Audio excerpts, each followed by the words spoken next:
certain laws not to be affected by this act.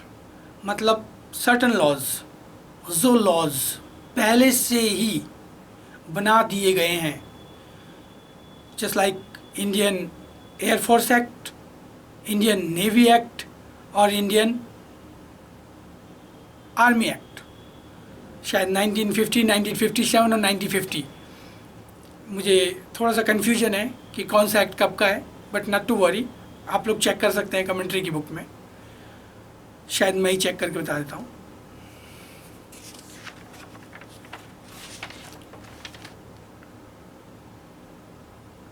जो army act है वो 1950 का है और नेवी एक्ट 1957 का है और एयरफोर्स एक्ट 1950 का है।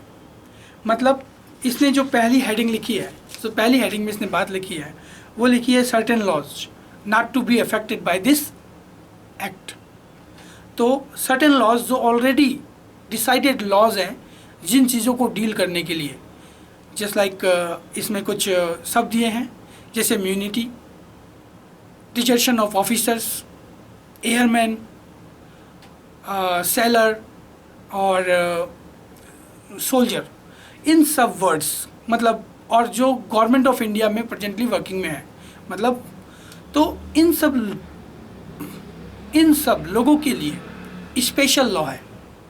तो वो स्पेशल लॉ जो है, जैसे कि मिलिट्री एक्ट हुआ, जो आर्मी एक्ट है, नेवी एक्ट है या एयरफोर्स एक्ट है, तो इन पर यही लॉज अप्लाई होंगे, certain laws not to be affected by this act. IPC का कोई भी एक्ट इनके ऊपर नहीं लगेगा। जस्ट लाइक आप लोगों ने एक मूवी देखी थी जिसके अंदर मेरे को नहीं मालूम, अक्षय कुमार था उसके अंदर, और शायद वो एक बहुत बड़ा केस भी था, नानावती वाला, नानावती, जो एक बहुत बड़ा केस था, नानावती वर्सेज स्टेट मान लीजिए, स्टेट ऑफ महाराष्ट्र है। तो नानावती वाले केस में क्या हुआ था कि उसने अपना डिफेंस किस तरह से तैयार किया। उसने कहा कि हमारे नेवी के अंदर बताया गया है कि जब आपको कोई शूट करे तो आपको, मतलब जो शूट करना है वो 3 बार करना है।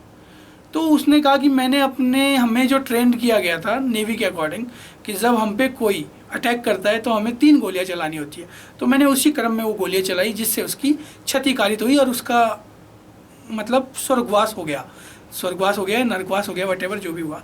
तो जो उसने 3 बार गोलियां चलाई वो उसकी एक ट्रेनिंग का पार्ट था और उसने उसका वहाँ पर यूज किया, पर खैर अपने को वो मतलब नहीं है।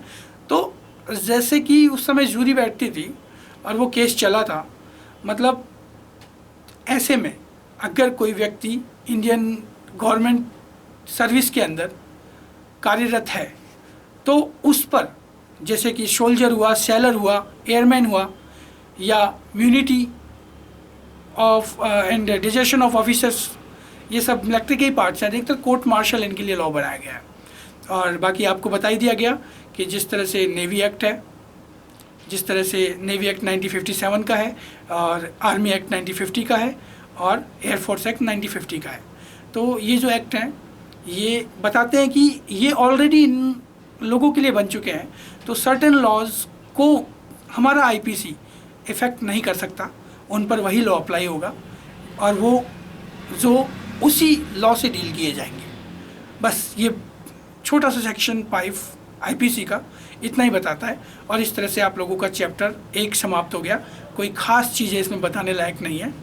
बस ये मान लीजिए कि पहला जो वर्ड है इसमें जो इसकी डेफिनेशन दी है उसी में से आप इसका पूरा अर्थ निकाल सकते हैं। इसमें लिखा है certain laws not to be affected by this act, मतलब जो लॉज पहले से ऑलरेडी उन लोगों को पनिश करने के लिए या ट्रायल चलाने के लिए तैयार हैं, किन लोगों को, तो इसमें डिफाइन कर दिया कि कोई सोल्जर हो गया, कोई इम्यूनिटी हो गई, कोई डिजर्शन ऑफ ऑफिसर्स हो गए, कोई मतलब एयरमैन हो गया।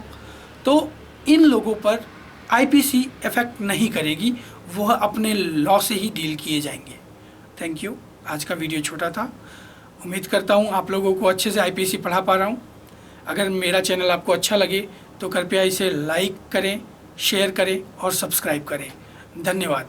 मैं 511 तक आईपीसी अगर आपको पढ़ा दिया तो आई गारंटी कि आपको दोबारा तक आईपीसी पढ़ने की आवश्यकता नहीं होगी। Thank you very much.